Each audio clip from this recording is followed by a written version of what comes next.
Hey y'all. God, I'm tired. You know what sucks? I mean, really sucks? When you have to get up early and your body decides, you know what? I'm not going to let you sleep at all tonight. Thank you so much. I appreciate it. Anyway, so I wanted to talk to you about the time, and I've talked about this a while back, where I dealt with someone with a micropenis. Micropenis.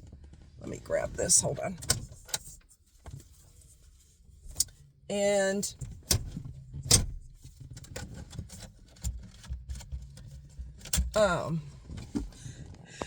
it's a very short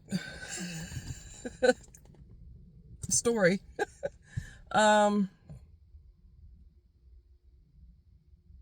First of all, he was deceptive right out the gate. He has a gigantic belly, and he hid that in his pictures on the site. Okay, this was years ago when I was stupid and I'm still on the sites. Because most people are lying. They just want to hook up. Many of them are married. I mean, the games are endless on there. The scammers, oh, forget it. You don't have time for that. Anyway, so his belly was gigantic, and if you're a bigger person, don't hide it. Don't lie, because right out the gate, you show that you don't have integrity. If somebody knows that you have a ginormous belly and they're still okay with you, then you good. But you know what? I didn't mention it when I met him in person. I didn't say a word. I'm like, okay. And then he picked me up when I met him. He picked me up as if to show me, I got a huge belly, but I'm strong. Okay. So then, God, I'm tired.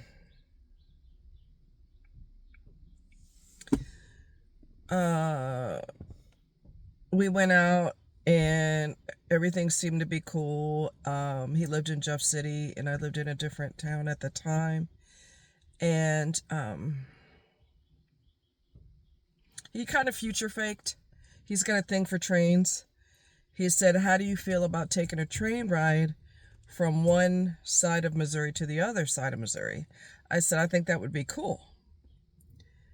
I mean, because I hadn't, I've been on trains before, but I hadn't done that. So yeah, I thought that'd be cool. When you don't know each other, I'm at my doctor's office, by the way, and I'm way early and way tired. But anyway, what was I saying? God. Oh, so when we were talking on the phone, he likes to have super short conversations. And then he made a comment. How are you supposed to get to know somebody? You don't even live in the same town. So, FaceTiming somebody or talking on the phone, things like that, are ways you get to know each other, not through texting, because people can fake their asses off through texting. So it's better that you hear their voice inflections, read body language when you see them in person, and that kind of thing. I don't even talk to my mom that much on the phone. How the fuck you gonna...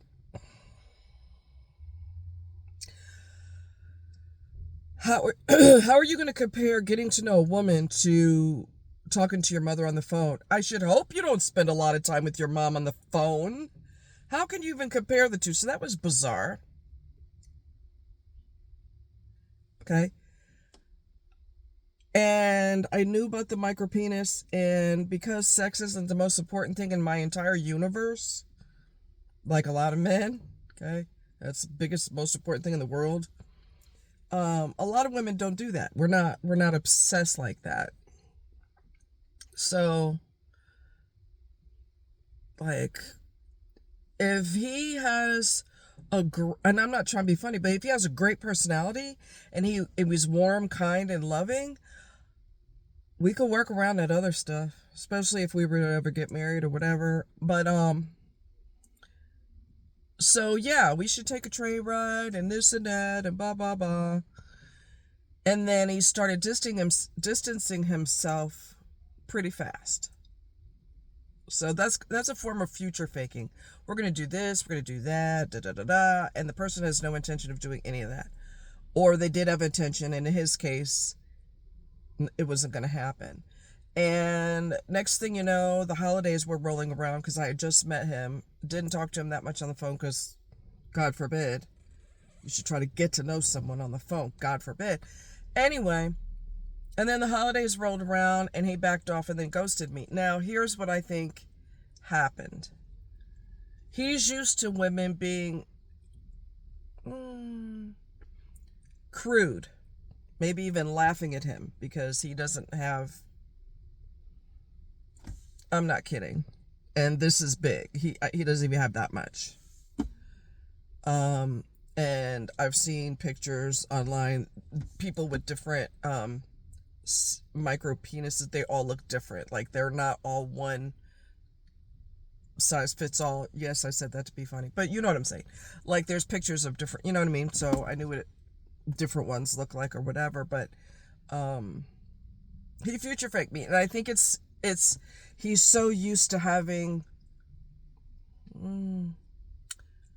I guess you could say trauma connected to his situation, that, and he's used to getting dogged out, and he's used to being ghosted, and he's used to maybe even women laughing at him or whatever, which is totally cold-blooded because the person doesn't have any, they can't control that,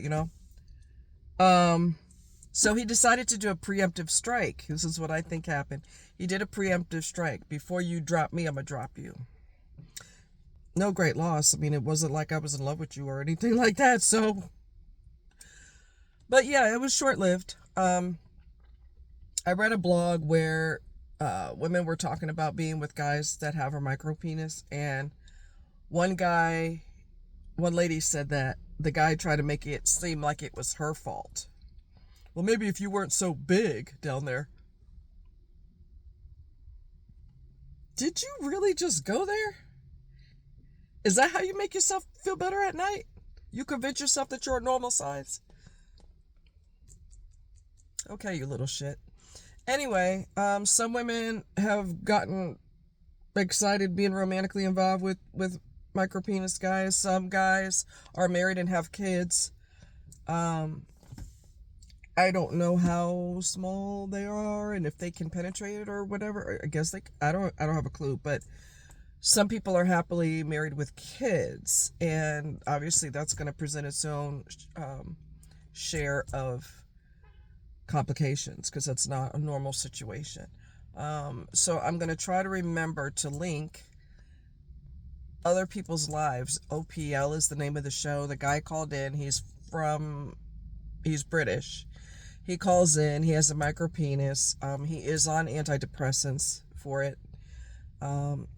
He's 32 and he doesn't really, kind of gave up on relationships. His first experience was with a woman that you pay for. And he was like, I'm pretty small down there. And she goes, yeah. She wasn't being mean, but his testicles are also quite small. And there's different things that can cause this problem. Low levels of testosterone. I'm not sure. There might be a genetic component too. Not really sure. He does have a massive sense of humor. The guy is really funny. He could do stand-up comedy. He's real funny. But sometimes people, excuse me, sometimes they use humor to distract themselves from, a depressing situation. So yeah.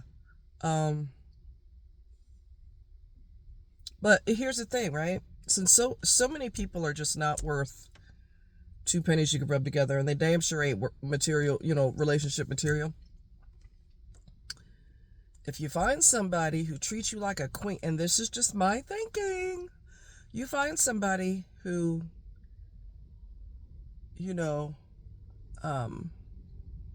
treats you like a queen, respects you, protects you, that's a big one, protects you, Doesn't stand there and look stupid when you're being burned by scalding spaghetti sauce like I was, just stood there like he wasn't even in the room. Someone who protects you and looks out for you, and you got each other's back through thick and thin. Y'all can work, or I think, this is just my opinion, I think you can work around the other. Even if you want to get married to this person, I think you can work around, and some people do. Some people do. So it's kind of like, if everything you ever wanted in a partner presents itself, but then there's this issue, are you willing to throw that in the trash? Because you may never meet another person like that again. So that's just my thinking. There could be surgical options. There's there's adult toys, there's different things that you could do to please your partner. I would look into surgical options for sure. And you don't have to be like 25 feet long, just long enough to penetrate your partner and satisfy that. You know what I'm saying? But, oh, God. Bear with me. I'm so sorry. I'm tired. So, yeah. Yeah, if everything comes in that package, except that, I wouldn't want to throw it away. Because, that can be worked around. You know what I mean? And some people do find love, even though they have that situation going on. So, I don't know how it would work when you're having kids. If there needs to be some sort of medical intervention to assist with that, or don't know. But there are people with a micropene who have kids. So, and also the one who, I don't even talk to my mother on the phone. I didn't know you were getting romantically involved with your mother. Anyway, he's such an idiot. Ugh. He said, yeah, I was stationed in Korea and I might have a half white, half Korean kid out there somewhere.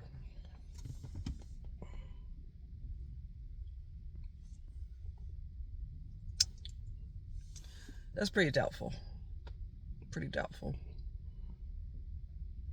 He doesn't have, and I'm not being mean, but medically speaking and physically speaking, you have to have certain components in order to create a child. I don't know if he tells himself that to make himself feel better, but chances of that are pretty slim. Anyway,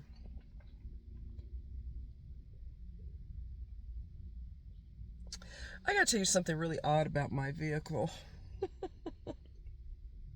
I see a red light on there. That must be the security. I didn't know it had security. I didn't know it had an alarm. I didn't know. And then one day, what did I do? I had it run. Somehow I activated it, and I can't remember how.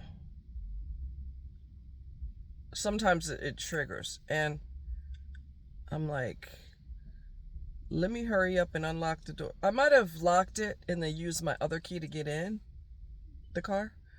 And then my car was like, oh no, somebody tried to steal me, and it went off. And I was like, the alarm went off. I didn't even know I had an alarm. And I'm like, so I hurried up and grabbed the key and opened it and did whatever I had to do. And it took the alarm off, but I had no idea I had an alarm.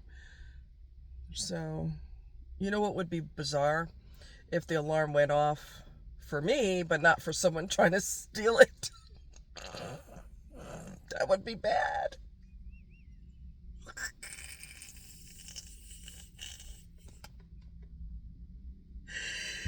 I do have my collar with me, my neck collar, in case anybody wants to fuss at me. I have it. Okay? I got it with me. And I don't wear it when I'm driving because, like I said, I have to turn my head. And it's kind of hard to do when you've got something, keeping your neck fairly snug. So I have it with me, and I will put it on when I get out of the vehicle. So I am so flippin' tired. Oh my God. Did y'all ever experience this? Where you got to go somewhere the next day and your brain's like, no more sleep for you. Mm, mm. Not cool. Okay, not cool. Yeah, I see this red light going off in my dash, and I think that's the security system. So, interesting. It's me. You don't have to go off. It's your mom. Tell my car, I'm the mom. We good. Um, I'm so tired.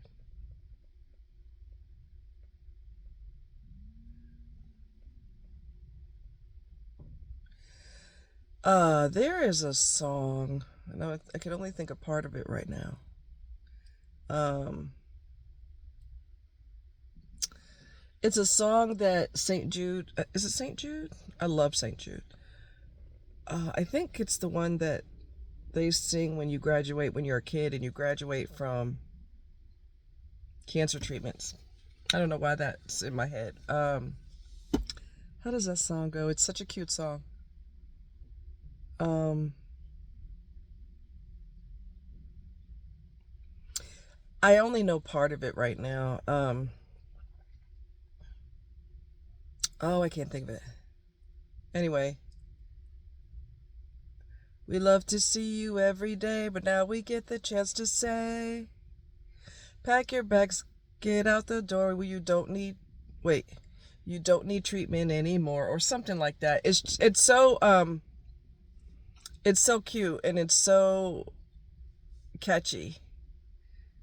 Pack your bags, get out the door. You don't need cancer. You don't need treatment anymore, or something like that. I can't remember, but for some reason that popped in my head. I love St. Jude's. I think they're amazing. I think that their premise is amazing. Even if parents can't afford, they live out of town or live far away, they can stay, you know, at no cost. Stay there while their child gets treatment. I just think the entire concept is a beautiful thing. Beautiful thing. Because medicine has turned into such a business. It's scary because nurses are leaving in droves. They're leaving because they're just tired of it. When they started off with nursing, it was, you know, um, it was about the patient. Now it's about money. And corporations are taking over, and it's not supposed to be like that. It's not supposed to be like that. It's more business oriented than anything else. And excuse me, when the whole debacle of the was released, y'all know, so much cutthroat stuff was going on, and people just were leaving the industry in droves. Shortage of nurses on purpose. There's plenty of nurses out there. There's no reason to work someone half to death. It doesn't make sense. There's just so many dirty things going on, and it's all about money, money, money, and profit. So a lot of nurses are leaving, and I find that scary because what are we going to do? Like, we can't have robots caring for us. We actually need people. So I don't know what's going to happen with that. Corporations have no business taking over the industry, and they take over apartment complexes, and they're just sticking their nose where it doesn't belong, and then everything goes straight to shit. And greed, people think that money is the root of all evil, when it's not the money, it's the greed for money. That's the root of all evil, for sure. Anyway, you guys take care. I'll try to remember to post in the description this Other People's Lives OPL show where the guy called in with a micropenis, and his personality is just, over the top. I love it. Anyway, you guys take care. Bye.